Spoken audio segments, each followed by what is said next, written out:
বন্ধুরা, ফাল্গুনির রান্নাঘরে আপনাদের সবাইকে স্বাগত জানাই। আবারও চলে এলাম আপনাদের কাছে অন্য একটা রেসিপি নিয়ে। তো আজকে আমি এঁচড়ের একটা অন্য ধরনের রেসিপি বানানো দেখাবো। তো ভিডিওটা প্রথম থেকে শেষ অবধি পুরো দেখতে থাকুন। এঁচড়ের রেসিপিটা বানানোর জন্য আমি এখানে একটা গোটা এঁচড় নিয়ে নিয়েছি। এঁচড়টা এবারে কেটে নেব। প্রথমে একটা পাত্রে জল নিয়ে নেব এঁচড় কাটার জন্য।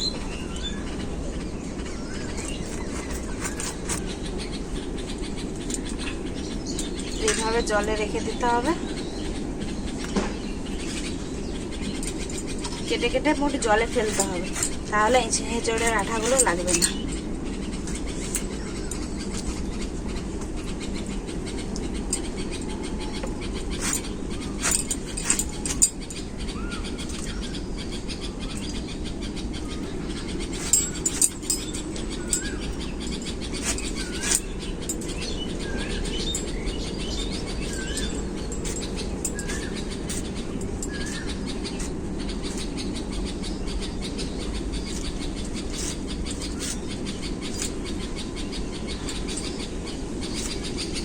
এরকম পিস পিস করে নেব।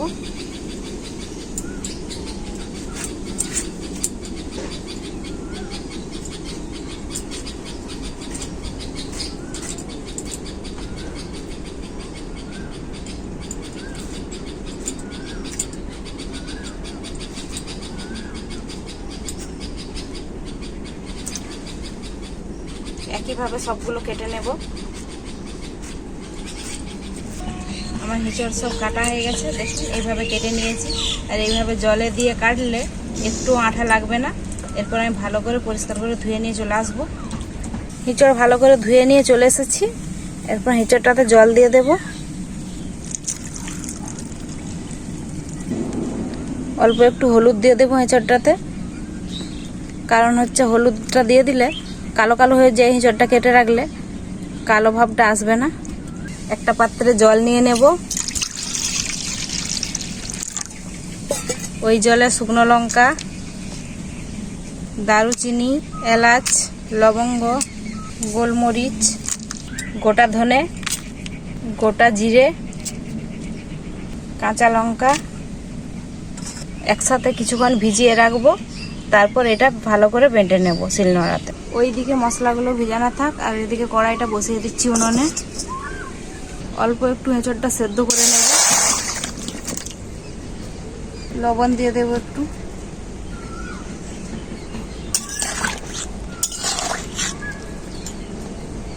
এঁচড়টা অল্প কিছুক্ষণ সেদ্ধ হোক, আর আমি ততক্ষণে ভেজানো মশলাটা বেটে নিয়ে চলে আসি। অল্প একটু এঁচড়টা সেদ্ধ করে নিয়েছি, এরপর নামিয়ে নেব। অল্প একটু বলতে 4 ভাগের আপনাদেরকে 1 ভাগ এঁচড়টা সেদ্ধ করতে হবে, তার বেশি করলে হবে না।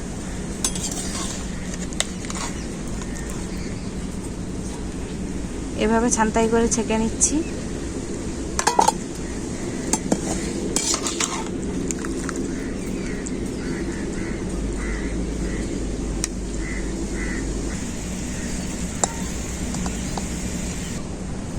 কড়াইতে সরষের তেল দিয়ে দেবো। তেল খুব ভালোভাবে গরম হয়ে গেছে, এঁচড়টা ভেজে নেব।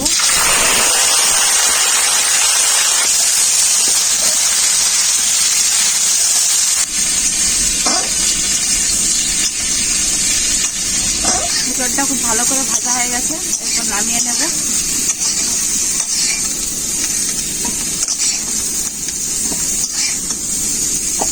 কড়াই সরষের তেল দিয়ে দেবো। তেল খুব ভালোভাবে গরম হয়ে গেছে, বেটে রাখা পেঁয়াজ দিয়ে দেব।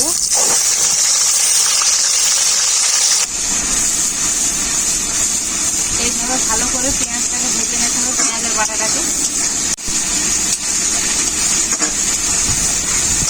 পেঁয়াজটা খুব ভালো করে ভাজা হয়ে গেছে, দেখলেই বুঝতে পারবেন পেঁয়াজের গায়ে তেল ছেড়ে গেছে। যখন পেঁয়াজের গায়ে তেল ছেড়ে যাবে তখন বুঝবেন যে পেঁয়াজটা খুব ভালো করে ভাজা হয়ে গেছে। আদা রসুন একসাথে বাটা।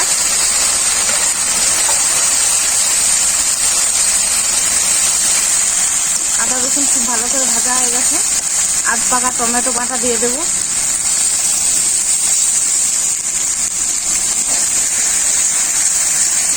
এরপর ভেজানো মশলাটা বেটে নিয়ে চলে এসেছি, দিয়ে দেব।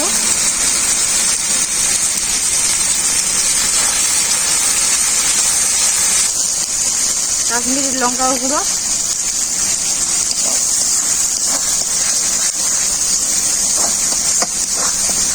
হলুদ গুঁড়ো, ভালো করে মশলাটাকে কষিয়ে নেব।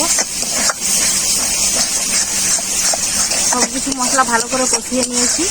ফাটানো টক দই দিয়ে দেবো।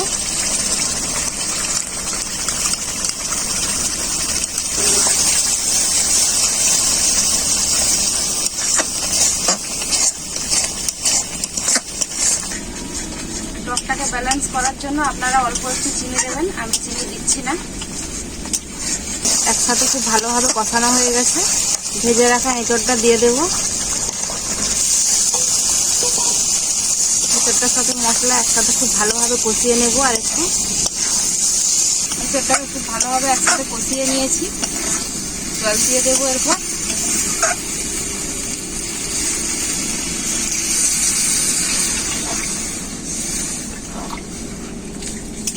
পরিমাণ মতো লবণ দিয়ে দেব।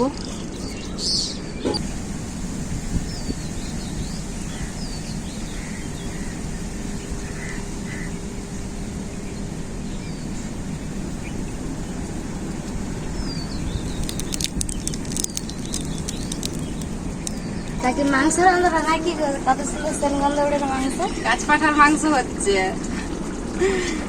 সুন্দর সেন গন্ধ। আমি ভাবছি মানে মাংস তরকারি হয়তো এজলে রান্না হচ্ছে।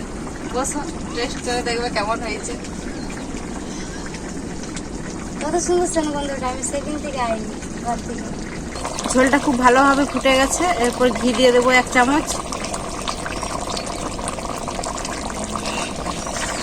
ঘিটা দিয়ে দেওয়া মাত্রই দারুণ সুন্দর সেন্টটা উঠছে।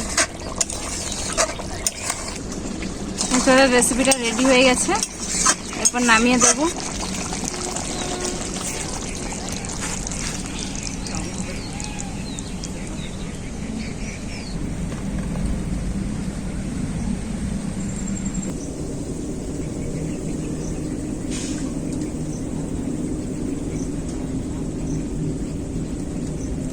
অপূর্ব স্বাদ।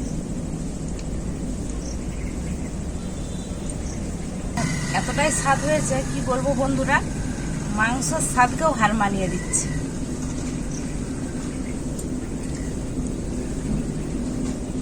এইভাবে আপনারা বাড়িতে এঁচড় রান্না করে খাবেন। খেতে কি বলবো বন্ধুরা, খুবই অসাধারণ হয়েছে। এইরকম এঁচড়ের রান্না থাকলে একদম মাছ মাংস কিছুই ভালো লাগবে না। তো রেসিপিটা কেমন হয়েছে আপনারা কমেন্ট করে অবশ্যই জানাবেন। ভিডিওটা ভালো লাগলে লাইক, শেয়ার, সাবস্ক্রাইব অবশ্যই করে দেবেন। আপনারা ভালো থাকবেন, সুস্থ থাকবেন। আবার দেখা হবে পরবর্তী ভিডিওতে অন্য কোনো রেসিপি নিয়ে।